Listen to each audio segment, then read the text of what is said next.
What's up, wall fans, common sensors, and of course, podcast consumers? Welcome to the video feed for episode 74 of Common Sense Sundays with Go Tell It to the Wall. I'm, of course, your favorite podcast host, the one and only Sean O'Rourke. I'm going to explain a lot more as we get into the episode. I'm probably going to be getting through, just blazing through a lot of stuff today, and not in the fun way like the kids say. You might be able to tell from my voice. It's not 100% there, but we had a little 2 weeks off, and so because of that, we got to get right back into a new episode of Common Sense Sundays. So all that being said, let's get right into it. Who want to three, go tell it to the wall. Tell it to the wall. Go tell it to the wall. Tell it to the wall.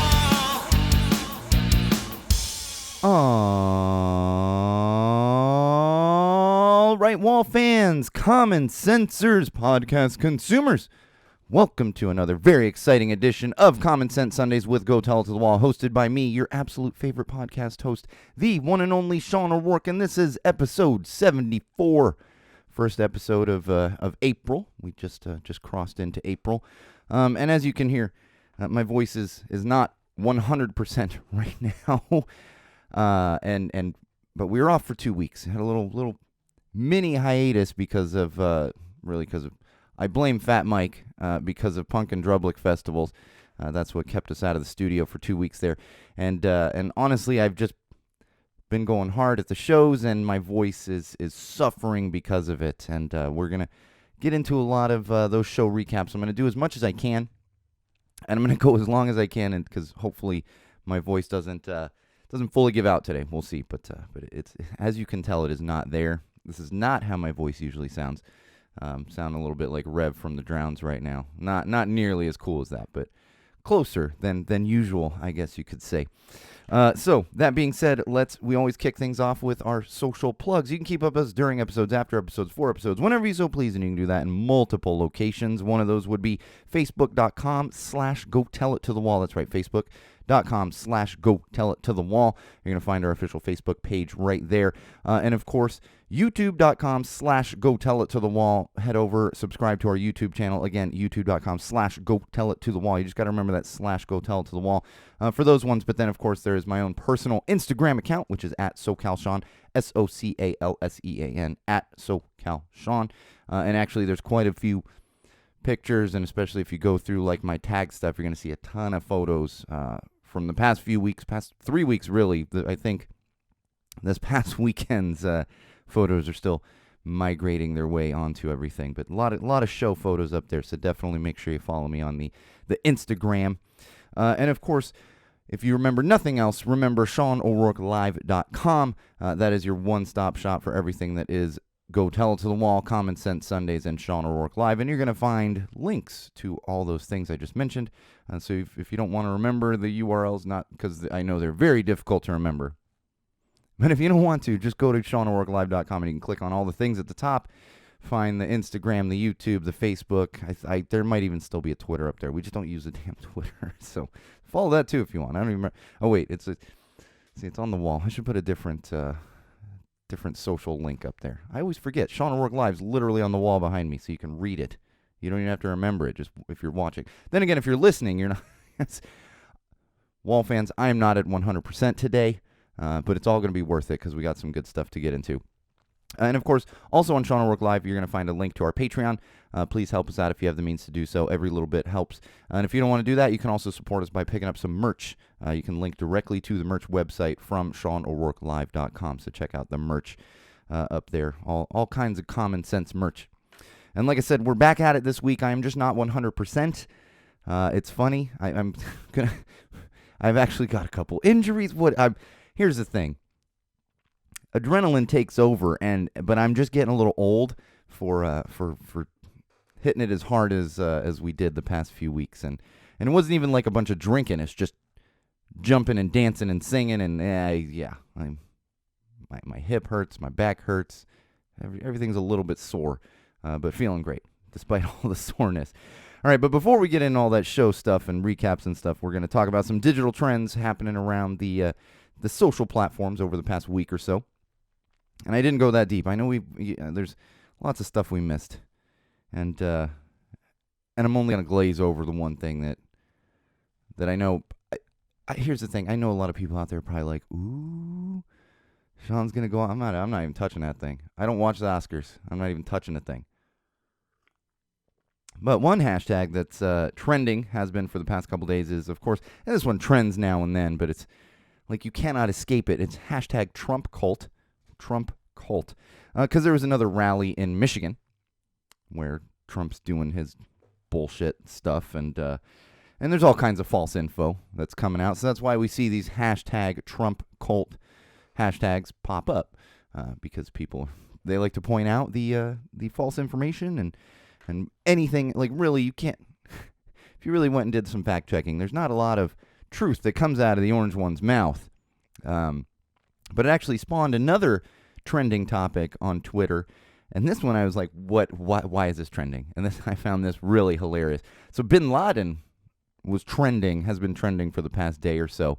And apparently at this rally in Michigan, there is a representative, a congressperson from Michigan, who's of course Republican, because they were at the Trump rally, who went on stage in front of a bunch of people, and I'm sure, I don't think it was televised, but streaming somewhere, and said that Trump was the one who captured Osama bin Laden.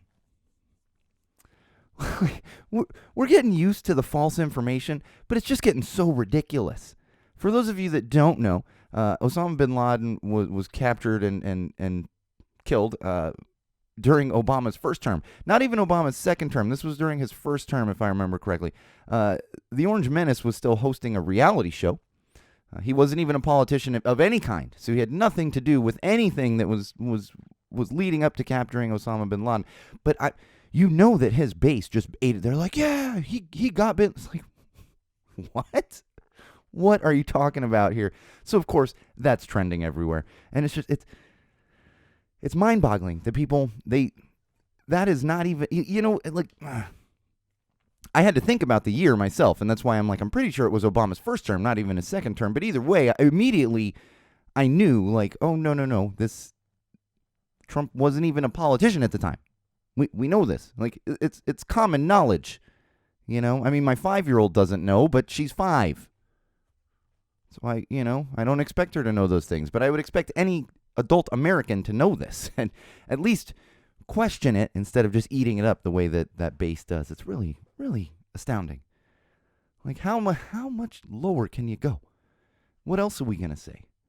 I'm just waiting until, like, Trump created the moon, and it's like, oh, and his base thing, yeah, moon. Good Lord. All right, here we have a fun one. Hashtag renew our flag means death. For those of you that are not familiar with the show, it's an HBO Max show. Our flag means death. It's very what we do in the shadows. It's very it's a satirical pirate show. It's pretty good. It's I wouldn't put it up there as high as like what we do in the shadows for me personally, but I know people love it. People have been obsessed with it. I see everybody posting about it. So like I said, I like it. I don't love it like everyone else does. It's entertaining. My wife loves it. We've watched a bunch of it.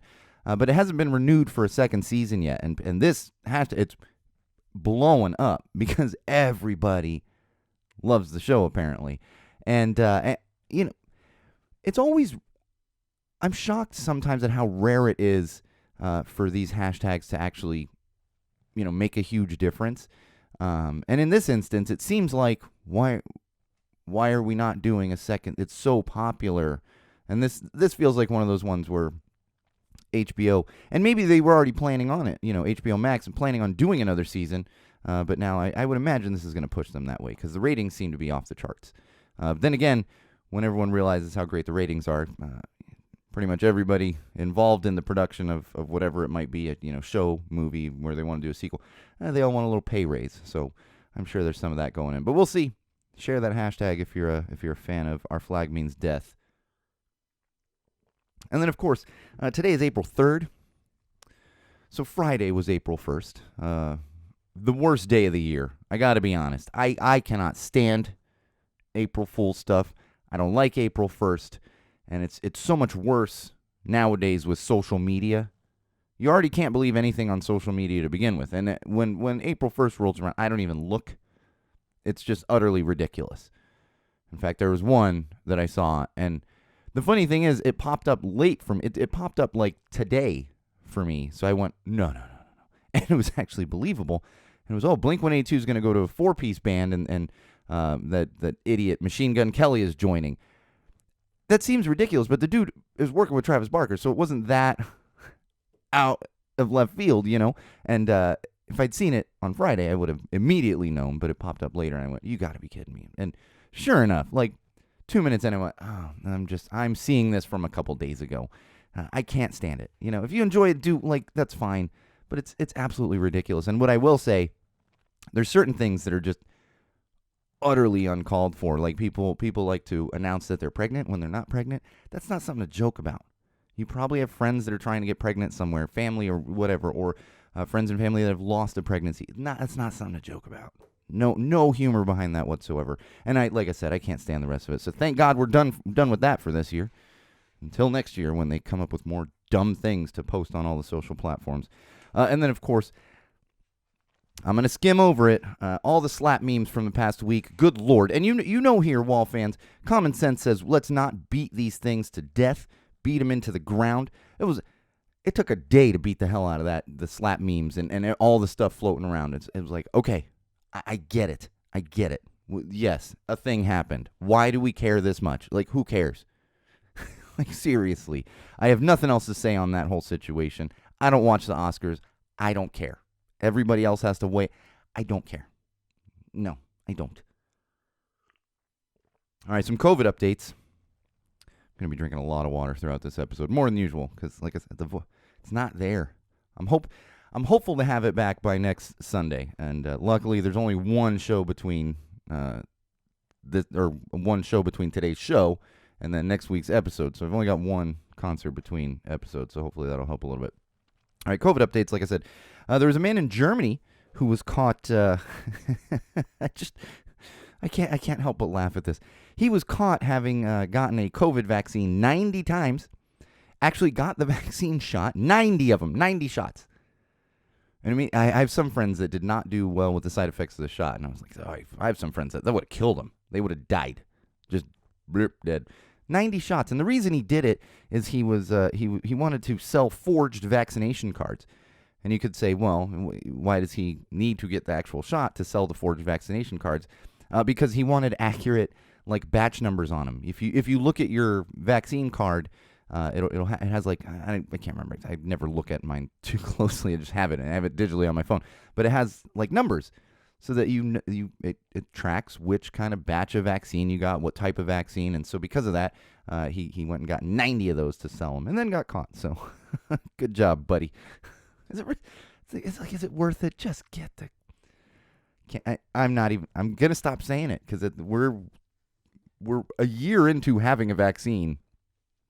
If you're not getting a vaccine, or if you didn't get a vaccine yet, you're not getting one unless you're a kid or you weren't eligible yet. Then maybe, but not convincing anybody at this point. All right, the interesting thing though, and I don't want to get too in depth into this because I'm still kind of wrapping my head around it. There's been some studies, and I would encourage you to check this out yourselves if you're interested, on people who haven't gotten COVID after 2 years of COVID. And they're saying that potentially half of Americans have not gotten any kind of COVID after 2 years of it being around. And they're saying that some studies are showing that certain people might actually be immune to the coronavirus, to COVID. Now, again, I'm not a doctor. I'm not going to sit here and give you medical information. I would encourage you, if you're interested in that, to go look into that. Now, don't go read that, think that you're immune to it, and don't get vaccinated. That's not the point. The point is it's just interesting. Now, I'm one of those people that had, as far as I know, I have not gotten COVID, nor has my wife or my daughter. Now, who knows if I had it early on when, and thought it was a cold. Who knows? I don't know for sure, but I found that very interesting because I'm one of those people that has not tested positive for COVID after more than 2 years. And my daughter gets tested weekly still at school. I always joke because I do the test now and then, but usually I'm like, okay, if she's got a negative test, I'm good because she's all up in my face all the time. That's what 5-year-olds do. They're all up in your business. No getting rid of them. You want to get rid of them anyway, but you get my drift. Like literally the other day, this should be in parenting, but literally the other day, she's like jumping on me, and I'd be like, I love you, kid. Please give me a second. I'm like, just let me have a breather for 2 minutes, and then you can go back to jumping all over me. That's parenting. All right, masks.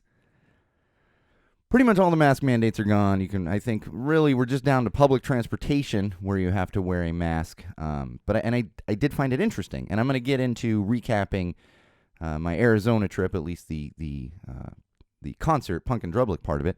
But it was interesting on the Arizona road trip as we got, and it wasn't even in Arizona. It's as you get out to like East California. There's definitely some people you get the looks. It was like when I was on my road trip to Florida there, cross country road trip. Depending where you are, you're getting some looks for wearing a mask. And here's the thing: yes, they're not required anymore. But does it bother you? Like, why are you giving people weird looks? If people want to wear masks, let them wear masks. I mean, this is very common in Asia year round. And before COVID, that's what if someone was sick or they were worried about getting sick, they would wear a mask. Funky looks. And in fact, went into a bar in Gilbert, Arizona, which is a hip little town right there. And coincidentally, I'd been there a few years ago, stayed at an Airbnb for my good buddy's wedding. And so I kind of knew some of the places around there. But we go into this bar, me and my sis. We're walking in, and I had my mask on to walk in. And the lady checking IDs is like, take that mask off. I'm like, oh, sorry. And I thought she wanted to, like, look at my face because she's looking at my ID. I'm like, okay, do I really look? Either way. And then she just, like, I went to put it back, and she gave me the dirtiest look. And she's like, I was going, what?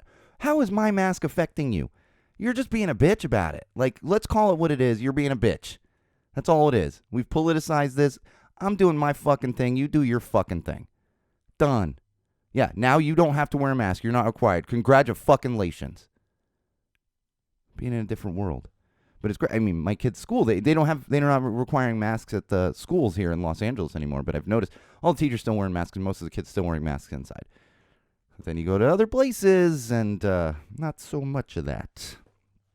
But then it's funny because the punks, you go to Punk and Drublic, people were wearing masks, and it's outside. They're wearing masks when they're like up in each other's faces and everything. It's just, but punks get it. It's a much better community. Not much better. Much more compassionate community than a lot of communities out there. I not to look down on, but that bouncer, yeah, I'm looking down on that bouncer. Not even a bouncer. It's like checking my ID. Like, calm down, calm yourself. All right, this one's interesting and maybe not super interesting for a lot of you. So NBA playoffs are coming up. And we have in the U.S., we've gotten rid of most mandates. And in fact, they talked about Kyrie Irving and how he couldn't play at home. He can actually play now at home. However, there is a National Basketball Association team in Canada where they still have a lot of mandates. And in order to play basketball, play against the professional team, the Toronto Raptors in Canada, everybody has to be vaccinated. So this is fascinating because what's going to happen is they're going to make the playoffs, the one Canadian basketball team. And there's a couple other teams that are not fully vaccinated that may end up having to play in Toronto, and they will not be able to play. So it's this interesting shuffle of team. Like, is this team trying to avoid being in that spot? And there's a lot of talk of, because there's plenty of teams that are 100% vaccinated. Like I think both local teams here are 100% vaccinated. I know the Lakers are. So you have a lot of that, but there's a few, and it's the guessing game of like, all right, which one of you is it? In fact, the Boston Celtics team, there's at least one person on that team. We don't know who because they don't come out and say it like Kyrie Irving did. But it's this fun, like, the cup game. We're like, who is it that's not vaccinated? And maybe we'll find out because they won't be able to play in Canada. Just get the damn shot. Oh, and then this one. Driving down Orange County yesterday. One of those, the changing digital billboards, an anti-mandate rally, and blah, blah, date and time in down Orange County. And I'm like, I'm in the car with multiple people, and we're all like, what mandate are you protesting? We got rid of all of them. Like, all of them. Except I think the only one left is public transportation. What are you protesting? And immediately yesterday I said it, too. And because I've seen more, they're still happening. Like, they kept the trucker thing going, and like it's like, there's no more mask mandates where you're doing this, guys. California was one of the last. Like, now that What's going on here? And what it is glutton for punishment is not the right thing. It's almost like a masochist. I feel like there's so many masochists on that side that they just need an excuse to complain and act like they're persecuted in some way. It's like, been doing this for 2 years, you fools. 2 years. You want to talk about persecution? Look everywhere else but your own house, most likely. Everywhere. And give it a rest. But yeah, we're still doing anti-mandate rallies. So they're going to need to find something new to pretend persecuted about. So we'll see what that next thing is. And I'm sure the orange one will come up with something, or Q is going to tell them there's something going on, or orgies and cocaine in Congress. Maybe that'll be the next thing. I don't know. We'll see what happens. All right, mental health. I don't have a lot this week, and mainly I'm trying to burn through a lot of this stuff so we can talk, and I don't even know if I'll get through all the show recaps, so some of those might get pushed to another episode. So I don't have a ton this week, but I did want to talk about, and I was actually really feeling this myself lately, after 2 years actually finally seeing the light at the end of the tunnel. Now, I say that. There is still a variant that has made its way to the U.S., so we'll see. We may end up having to bring back certain mandates and stuff, but right now it actually finally feels like we're seeing what could be the end. It's just been up and down for everyone for 2 years. So I think, at least for me, and I know probably for many others, you're finally feeling that weight lifting a little bit. We had little fake outs of it. Like end of summer, it was like, oh, we're doing good, and then boom, Delta. Holidays, we're doing good. Boom, Omicron. This one feels a little different. So we'll see what happens. And it's starting to feel more positive. At least for me, and I know I've talked to people that are actually feeling a little more normal and feeling like we're moving back to normalcy. For me, it's been going to shows and concerts, and each time, and like the past couple weeks was by no means my first shows even of this year, let alone like when I was going in the fall and recapping all those shows. But each time it feels a little more normal, a little more relaxed, a little more comfortable, which is interesting because I think back to 2 years ago, right now, 2 years ago, I wasn't even leaving I was leaving my house. I wasn't leaving my property. Like, nope, stay in here. This is where I am for now, So it's slowly moving toward normal, and I think that's going to have a positive effect on most people's mental health. And what I will say is, and this is the important thing I want to say, and this is what I've been feeling lately, is I want to challenge everyone out there to take some time for yourself, even if you don't have mental health problems or mental illness. Take some time and move at your own speed. Don't just go. Don't go jump into the pool, jump into a crowd of people, whatever it might be. But find something that kind of makes you happy and gives you a little bit of joy, things that you enjoy that maybe you are avoiding more and more. For me, it's been live music, and so whatever it might be for you, get out there, get the blood flowing, get lost in the moment. It's never going to fix everything, but I think we're all hitting a point where everybody needs that. Whatever it is that you derive joy from, I challenge you all to maybe take some time for that for you. Even if be selfish about it. Don't leave your kids like home alone or something if you can't, but be a little selfish. A little self-care. What's Aziz? Treat yourself. Now I'm quoting Parks and Rec here. But you get what I'm saying. We all need to, whether moving at our own pace, but getting to finding our kind of joy again, finding our baseline. Because for the past 2 years, we haven't really had that normal baseline that most people have. And I think, knock on wood, I think we're going to get back to it hopefully sooner than later. And I finally, after 2 years, feel very positive. And there's always those moments, but I feel very positive from a mental standpoint, at least for me personally, as far as moving forward and kind of getting back to what we'd call, finger quotes, normal life. And that, it's different for everybody. But it's definitely, the weight is lifting for me personally. And if it isn't for you, you go at your own pace, but take some time to kind of let that wash over you, I guess, for lack of a better word. All right, let's talk some positive news. This is a funky one. And this one's just for me personally. And maybe if you live in Los Angeles, it is for you too. I'm not a huge basketball fan. I watch sports. It's sport. The big reason I enjoy sports is It's actual true reality television. It's also just something easy to have on, like, in the background. You know, you don't have to fully pay attention to it. I watch certain shows where I can't. You know, and I see there's a couple memes going around that are like, don't tell me about the greatest show that's around right now. Tell me about a show that I can watch and follow while I'm staring at my phone on the couch. And it's like, yeah, you need those shows too. That's sports for me. But basketball, National Basketball Association. We have 2 teams here in Los Angeles, but it's not divided the way a lot of other cities are. It is definitely more of a Lakers town. And my positive news is we are less than a week away from the end of the NBA season. And the reason that is positive news is this city, Los Angeles, is so rabid for the Lakers. And they have just had a horrendous basketball season. To the point where it's like a roller coaster listening to... And I don't even follow that closely. But I'll listen to talk radio. It's like Lakers. I'll go on social platforms. Lakers. What's going on? Blah, blah, blah. I am so ready to not hear about the Lakers for a little while. Like, I'm done with it. And I'm not even a fan. But it's in your face. This is the Lakers. It's a Lakers and Dodgers town, but baseball season hasn't started yet. And Dodgers are a little easier. It's just something about those Lakers fans, man. And it's nothing against the Lakers fans. It's just I just don't want to hear it anymore. Like, they cannot win a game to save their lives. We're finally hitting the end, but for months it was like they're not winning games, guys. They're not. Oh, no, wait until playoffs. Can we stop this now, please? I am done. No more basketball. So that's my positive news for this week. And also, like I said, feels like we're moving toward a positive part. And like my daughter's school, and moving into parenting, didn't even have this on there. They have had 0 positive tests for weeks now, which is great to hear. No, it's not. You know, I kind of use that as a thermometer for the situation, I guess you could say. And they've had none of them. And kids are crazy. You know, that's what we always joked of. I was talking to someone the other day, and it's like, yeah, you know, your kid. One kid has a Spider-Man mask, and one kid's got a Batman mask, and they're like, hey, you want to trade masks? And it's like, you know, that's how kids are. But we're doing well on that front. And like I said, let's get into some parenting. Man, I'll see how long my voice lasts. Oh.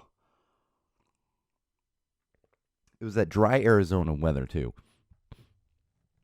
That's what started a couple weeks ago. I don't do well in humidity, and I don't do well in extreme dry heat. I need them. That's why I live in California, Southern California. All right. So parenting, like I said, this was full dad mode for me last weekend. I'd come back from Arizona, and then I had to throw together a birthday brunch for my wife. She didn't want to do anything, but her birthday, so happy birthday to my amazing wife. Had to throw that together on Saturday. Then Saturday night, we went to see Daniel Tiger live at the Orpheum Theater here in Los Angeles. And then that's punk rock dad life, because the next morning I went out to Ventura for Punk and Drublic, which we're going to talk about shortly. But this Daniel Tiger live was amazing. I highly recommend, whether it's Daniel Tiger or it's something else, taking your kids to see something live that they absolutely love. My kid loved, she's aging out of it a bit, but loves Daniel Tiger.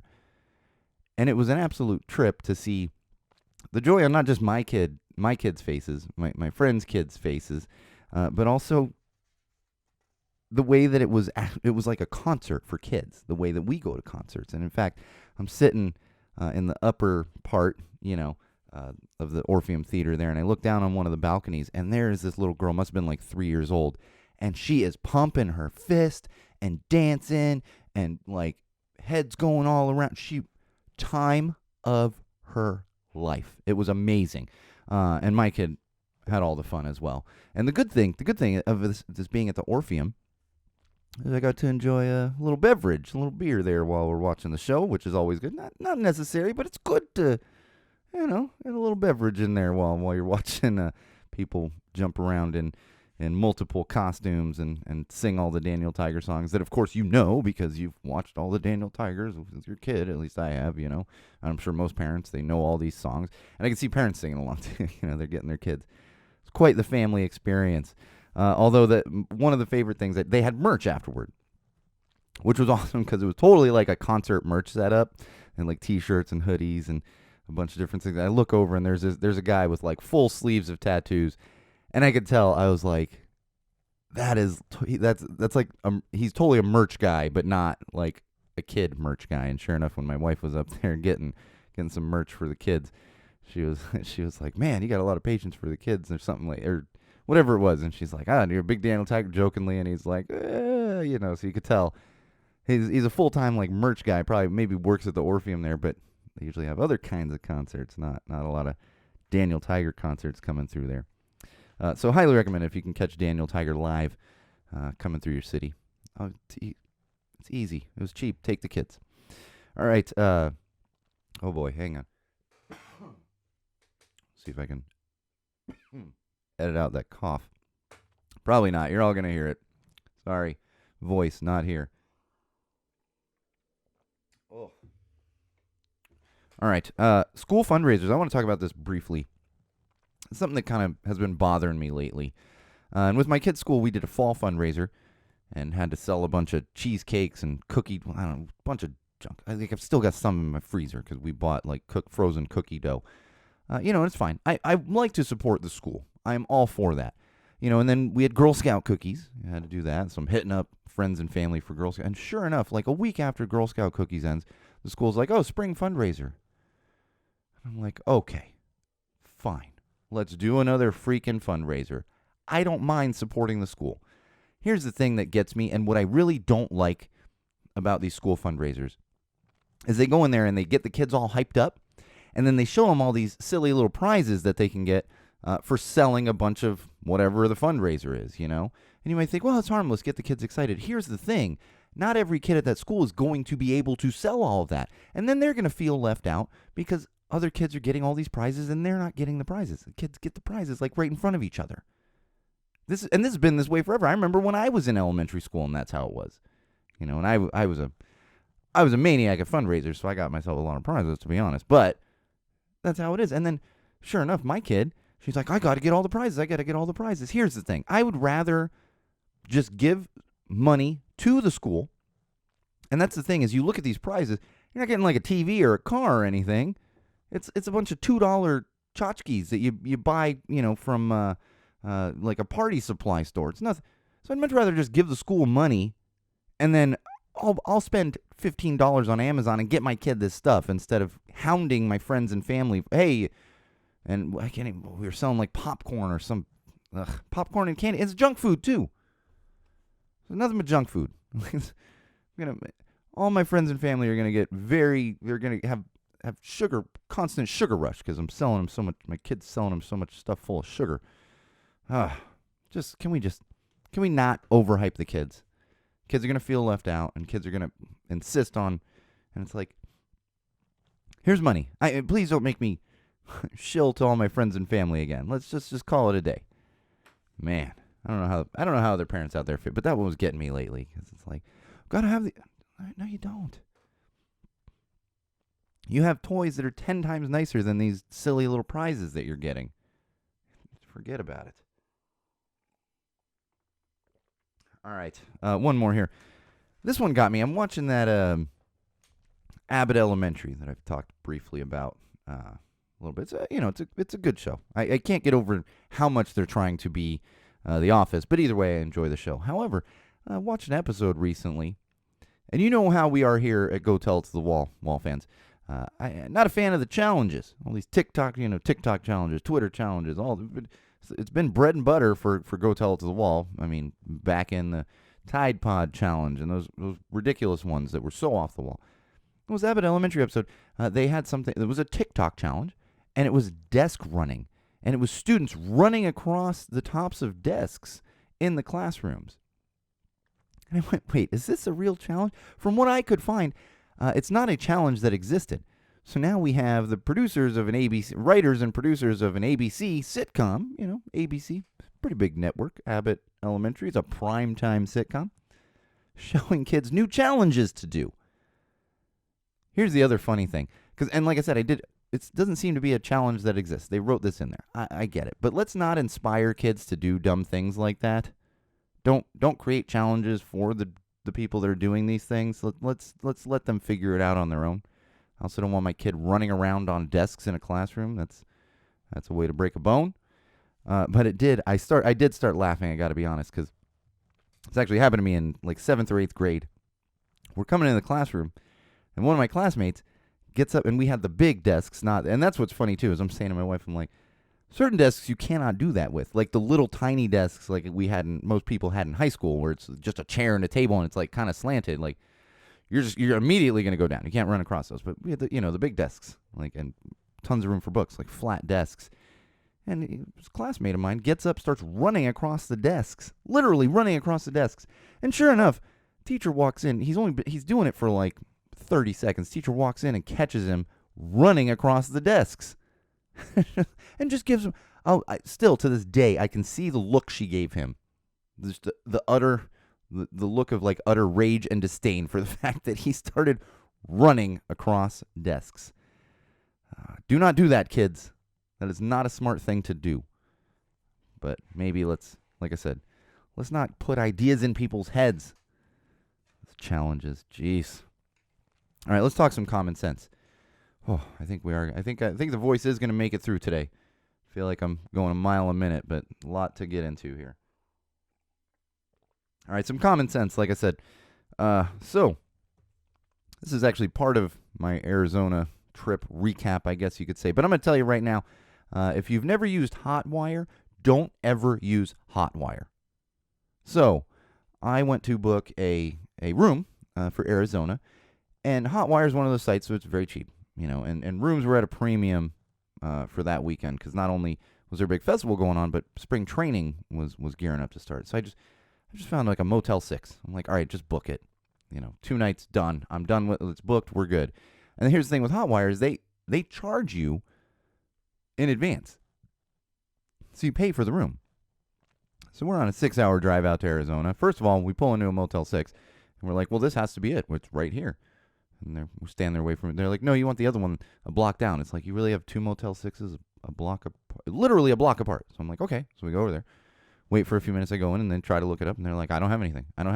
I'm like, what do you mean you don't have anything? Like, here's my Hotwire like book, and I even had. And the woman at the front desk is like, nope, can't. I need to see like your name in here and stuff. And literally, she's like, you're kind of SOL. You got to go call Hotwire. So I call Hotwire. They have it, but apparently they didn't get the correct information to the Motel 6. So here I've paid, and of course they say to me, we're fully booked. Like, what do you? Yeah, I have a reservation. I made this reservation a week and a half ago. What are we doing here, guys? And Hotwire was just kind of like, nope, sorry. We can try to book you another room. So I was like, see if you can get me another room somewhere. Sitting on hold for a few minutes. They come back and they're like, well, we're still looking. I said, that's enough. And by this point, my sis is looking at, she booked literally, she's like, no, we're just going to go over there. Another hotel. I'm like, Jesus Christ. It ended up in a nicer hotel, to be fair, but ended up having to spend a little more. And Hotwire was zero help. And that's the one I love the most, because I'm like, we just drove 6 hours, and here I am in a different state, and I don't have a hotel room because you screwed something up. And the guy on the other end had the audacity to be like, I understand how you feel, sir. And I was like, no, you don't. You do not understand how I feel, because you're not sitting outside of a hotel in a different state with no hotel room. It all worked out in the end, but I highly recommend avoiding Hotwire at all costs, because they were just completely useless. I did get my money refunded, but, because they knew better than to keep my money without giving me a hotel room. Avoid Hotwire. Common sense says you take care of your customers and maybe actually put in the goddamn reservation. All right, there's I think he's a country singer. I don't really know. I'm not familiar with all of the country singers and stuff. But there's a guy named Eric Church. I don't know if you've heard of this guy. He had a sold-out concert that was supposed to happen yesterday, April 2nd, in San Antonio. Sold out.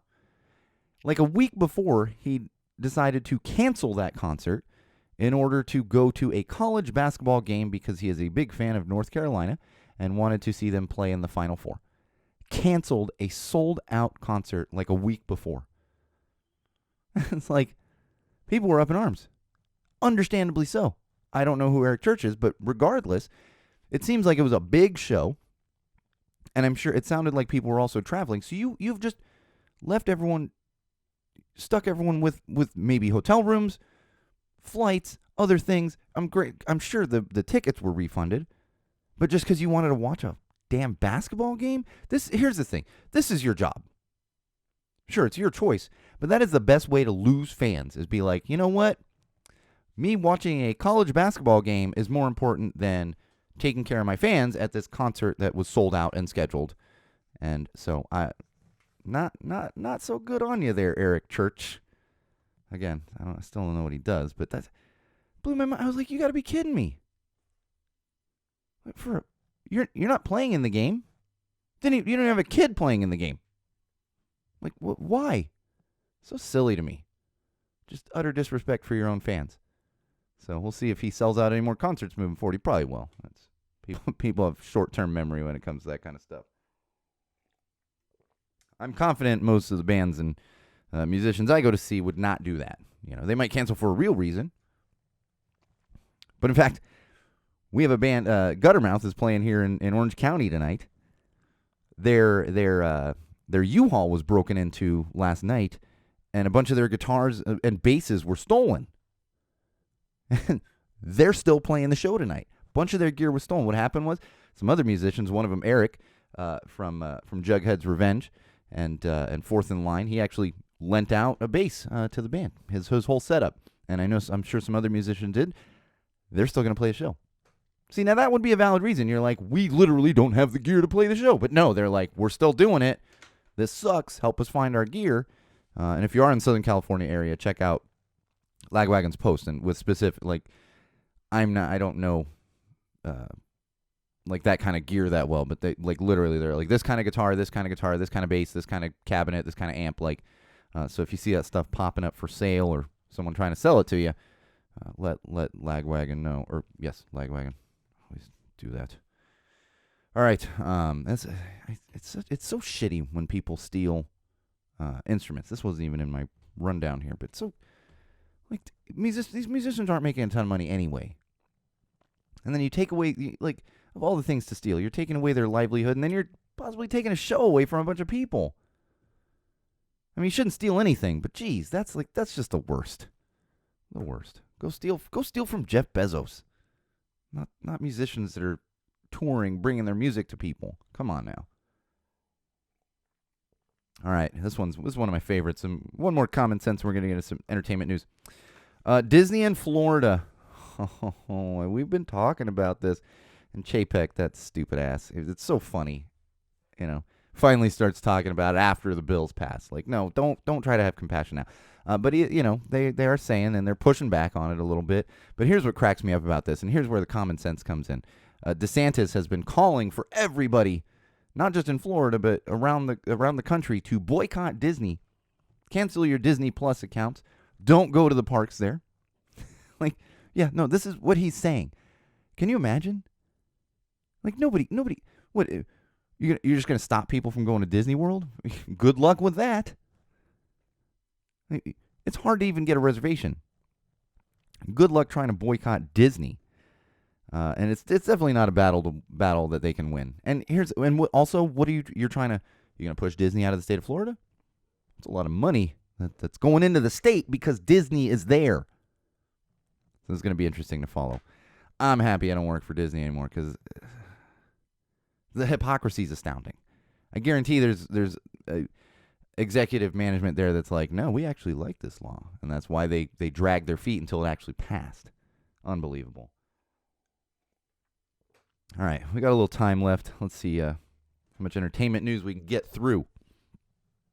And I have a feeling what's going to happen is, because I'm just all over the place right now, we're probably going to do a little more recapping of the past few weeks as I remember things over the next few episodes, because I was in Arizona, I was getting home from Arizona 2 weeks ago, so it's not as fresh as you would expect. I'm getting old.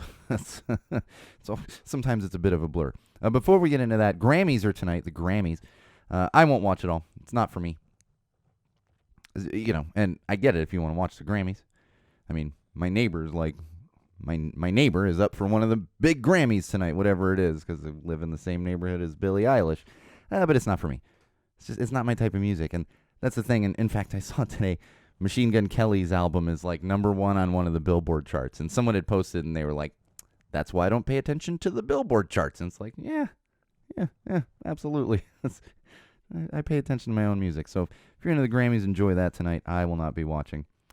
And of course, this is not new, but I have to take a moment to say rest in peace, Taylor Hawkins, the amazing drummer from the Foo Fighters, gone way too young. Wife and children, 50 years old.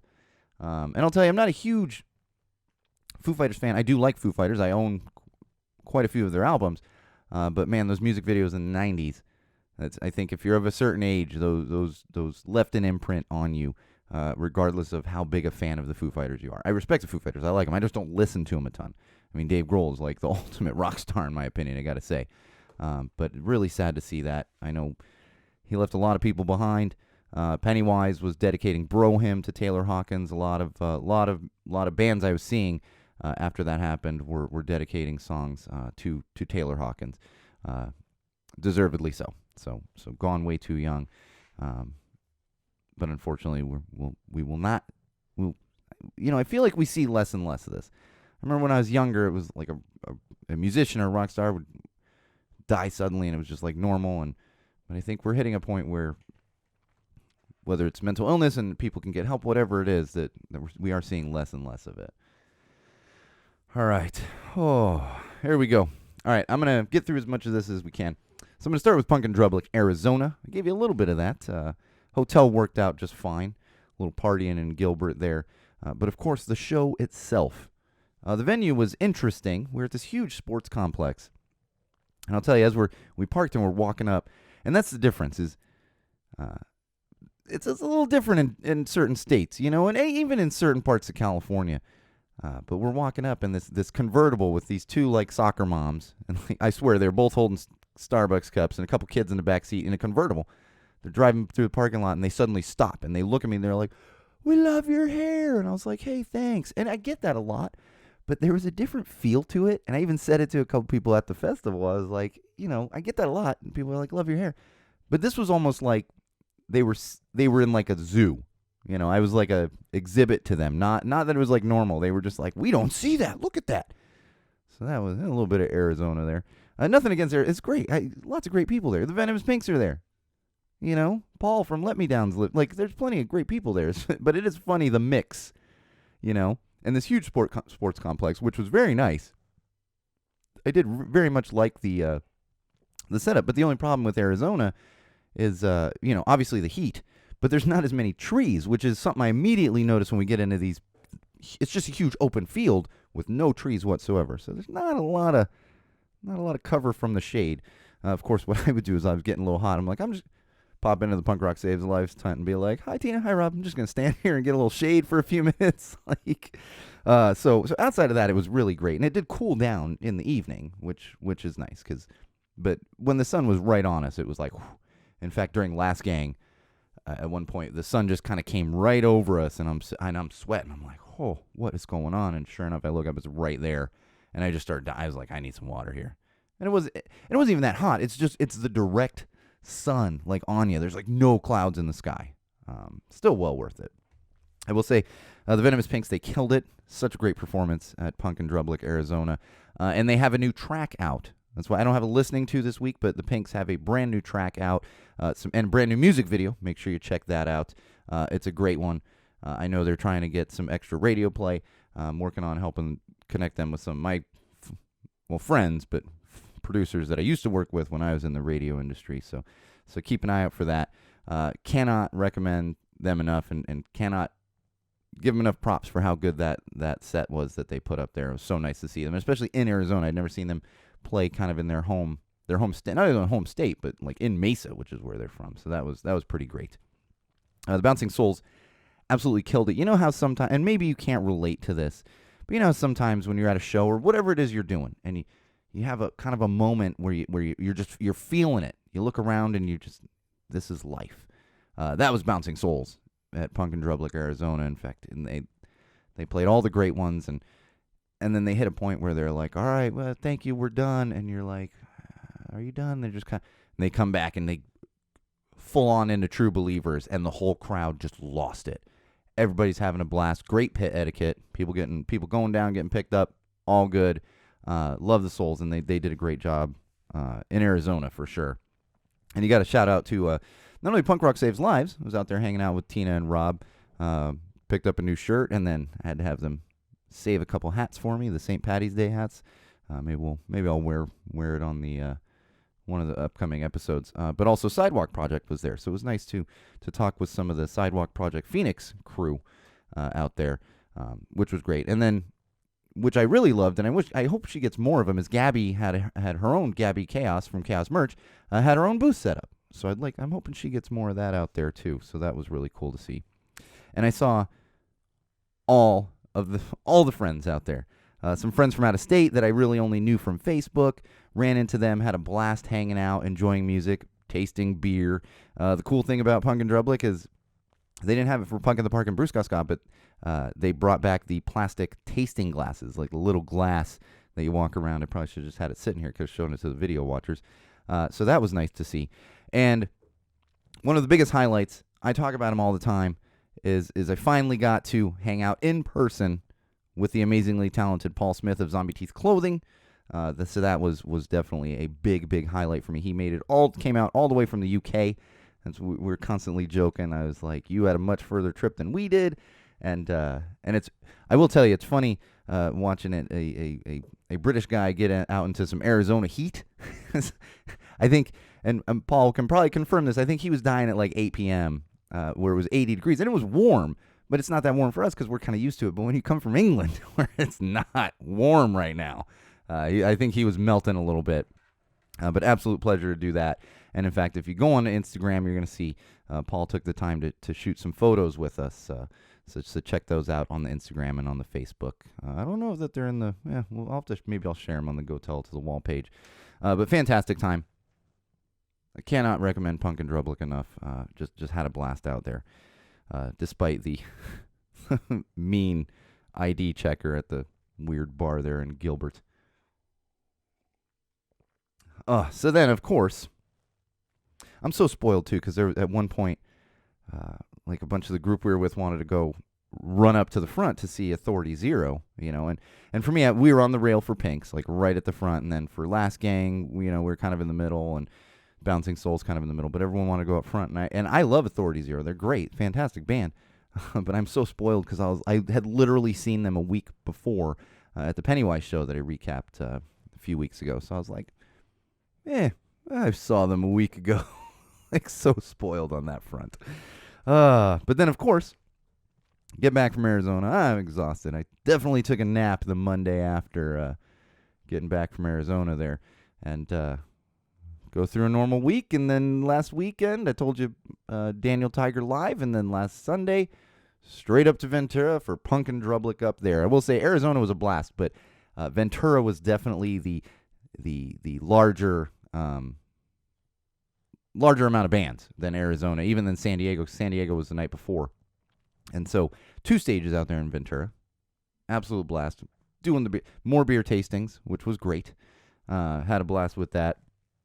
Saw Last Gang again. They killed it. WFTW, that song live, unbelievable. So much fun. Saw it in Arizona and in Ventura as we're out there. And the cool thing was, this is what always gets me.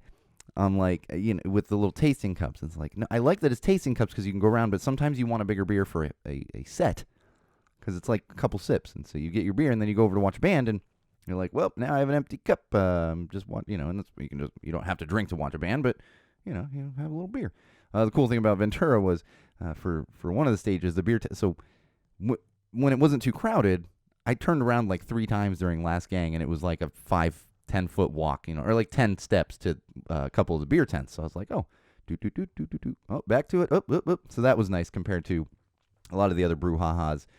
Where the beer tents are just not near the stage. So you want to see the band. I mean, you can kind of see the band, but if you want to be near the stage, you got a far walk to get your beer and then get back. So that the setup was very nice. And the weather, you got to love Ventura weather. Arizona quite hot, cools down at night, but Ventura's on the water. So it was almost like we were like prepared. It was like, all right, beanie, sweatshirt for when it starts to get real cold. Didn't get super cold, but definitely cooled off as the day went off. As the day went on, and then of course, humongous. And I think I mentioned this prior to the Punk and Drublics happening is I was planning to go to Arizona. That was first priority, Arizona. I'll see the Pinks and the Souls. New Punk Rock Saves Lives is going to be out there, among many other things. Wasn't going to go to Ventura originally, but they added Bad Cop, and the Bomb Pops. So we're like, oh, got to go to that one too. So we go over to the second stage, hit the rail for the Bomb Pops. They killed it. I actually had the pleasure, and unrelated little tidbit from Friday night at House of Blues, and I think I'm going to recap those two shows on the next episode. Yeah. Actually had the pleasure of meeting Remington, who is the new guitarist for the Bomb Pops. Super friendly, had a nice chat. It was great, hanging for a few minutes. But we ended up right in front of Remington on the left side of the stage at the rail, and they destroyed it. I'm going to have photos. I got a bunch of photos of the Bomb Pops and Bad Cop, but a bunch of the Bomb Pops because Josh, one of my favorites, he was killing it. Just did a fantastic job, as they always do. They always do. And the cool thing was they did do, we finally got a Polly song off the new album, which we hadn't been getting any of the new album songs that were Polly songs. So they did 13 Stories Down, which was great. Really enjoyed that song. And then, of course, as they killed it, we decided we were going to stay on the rail because Bad Cop was playing right after the Bomb Pops. So we kind of took shifts and was like, all right, let's hit the Portos, let's grab a beer, come back, hanging out on the rail. There are pictures of us at the rail already on the Instagram and stuff, so go check those out. But as I'm watching Bad Cop and cheering and everything, and we're on the left side still, and Stacy D's on that side, and those pictures will be going up at some point. And don't get too excited because they're just phone photos. I do have a nice phone camera, but I'm not out there. I'm not a good photographer like some people, Paul Smith, for example. So they're just okay photos, but there will be some. I got some great ones of Josh playing the drums. That I can tell you. And then of course we're watching Bad Cop, and I feel kind of like a tap and a shove, and I'm like, what's going on? And I turn around, Josh is just hanging out in the pit. So got to enjoy like half a Bad Cop with Josh, and we're literally like dancing at one point, having a blast. Bad Cop finishes up, and it was great to see Josh for the first time since like November. He's a good friend, so that was a lot of fun. And then I will say there was a lot of demand for Punk Rock Saves Lives. I had so many different people coming up to me and asking me about Punk Rock Saves Lives. And unfortunately, they didn't have a booth set up there, but hopefully we pushed a little bit of donations toward the website because everyone was enjoying the my Punk Rock Saves Lives shirt. Hung out with a couple of Mabel Syndrome people. Shout out to Franny Garcia who was out there. Just had an absolute blast. Couldn't ask for more, really. And in fact, Merch Slut was out there. They were killing it out there. There was another booth with some stickers that some guy gave me $1 to buy some of these, like 3 for $1. It's just all the friendliness, all the great stuff happening. But then, of course, there's some bad things that happen. So Pennywise is coming on. They're the second to last band of the night, and it's dark at this point. And I love Pennywise, but I've often talked about how rough the pit can get and how there's certain fans that you're like, I don't really want to hang out around you right now. But I was feeling it in Ventura. I'll tell you, Wall fans. It was a perfect mix of adrenaline, making some nice connections that day, a little bit of beer. I found myself in not the super close pit, but the pit. I was like, I handed the clear backpack to my sis. I said, I'm going to go in there. And there's actually a little video of it. I had a blast. And again, I wasn't in where it was throwing fists or anything. But sure enough, as I'm coming out of the pit, like it got quiet. So I'm looking around like, what's going on? And you hear Pennywise. They're kind of like, oh no, we got to stop. There's somebody hurt. And it was funny because if you're familiar with Fletcher, that's how you could tell because Fletcher's kind of a wild man. And he goes, and someone's like, oh, is it really hurt? And then you hear Fletcher go, oh yeah, no, there's somebody really hurt there. Like, and then sure enough, an ambulance starts coming into the pit. So unfortunately, I still don't know what happened. Somebody got hurt. Couldn't really find any information afterward, but unfortunately, somebody did get hurt. Hopefully, they're okay. These are just kind of things that happen at times. Unfortunately. But luckily, I was not right near any of that madness. I decided to get in the pit for part of NoFX too. But I'm not a huge NoFX fan. I enjoy them, and you know what you're getting at their shows. But sometimes it's like, So we left during NoFX. I was like, give me some In-N-Out. I gotta eat here. A little In-N-Out on the way home, and called that a night. Yeah, I'm going to save these recaps. We're going to talk about, because it's 2 other shows. And I found myself in the middle of the pit at the House of Blues, in fact, on Friday. But I'm going to save it because we're already over what we should be, and my voice is not 100%. Oh, and I will mention, I didn't, and Paul's going to listen, and then he's going to tell me what's going on. I meant to reach out to Paul or Gabby because there should have been a new Bases Against Racists released on Friday. I haven't seen the design yet, and unfortunately, I'm once in a while I'm privy to, like a week before who the next one's going to be. So I'm not sure, but that should be dropping soon. And hopefully before next episode, so we'll do a little promoting on that. But make sure you keep an eye out and you're following Bases Against Racists on Instagram because that design should be coming out. I have a feeling what's happened. Paul was traveling. Gabby's in the middle of chaos, like real chaos, with video shoots and everything else and playing. And Lynn is like literally she was in Arizona last night. She got married a week ago. She was in Arizona. Lynn was at Punk and Drublic Ventura. There's a nice picture because I didn't want to bother her because she had just gotten married. She had just played a show. And it was the same thing in Arizona. I was like trying not to bother Gabby and Drea and Cassie too much. I'm like, no, you guys are so busy. Video shoots, concert, like merch setup. But Lynn was wearing the yellow Chaos merch beanie. And I was like, oh, Beanie Twins. So I had to do that. But that's probably why. I'm sure there's just some delays because everyone's so busy right now. But keep an eye out for the next Bases Against Racists, and we'll definitely point out who it is on the next episode. And we'll have these 2 concert recaps. And actually, next Sunday, we're going to have it. Oh, man. I'm getting old, Wall fans. Getting old. That's part of it. My voice can't hang anymore. My joints can't hang anymore. I mean, it's all well worth it, but you start feeling it the next morning a little bit, you know what I mean? That's just how it is. All right, we're going to close it out, though. I'm exhausted, but we will be back next week, I can tell you that, because we got to get some more episodes in here. But before we go, don't forget to follow us on all the social platforms, whatever your preferred platform is. Facebook.com/GoTellItToTheWall, YouTube.com/GoTellItToTheWall. My own personal Instagram, which is at SoCalSean, SoCalSean, at SoCalSean. And, of course, SeanO'RourkeLive.com, where you can find links to all those things, as well as our Patreon and our merch website right there on SeanO'RourkeLive.com. All right, like I said, we will be back next week. Same wall place, probably earlier. We're late today because I was very tired. I was just slow moving. But same wall place, same wall time. This has been episode 74 of Common Sense Sundays with Go Tell Us the Wall, hosted by me, your absolute favorite podcast host, the one and only Sean O'Rourke. And remember, Wall fans, Common Sensors podcast consumers, no matter what you do, no matter who you're with, no matter where you go, and especially no matter why you are doing it, always use common sense.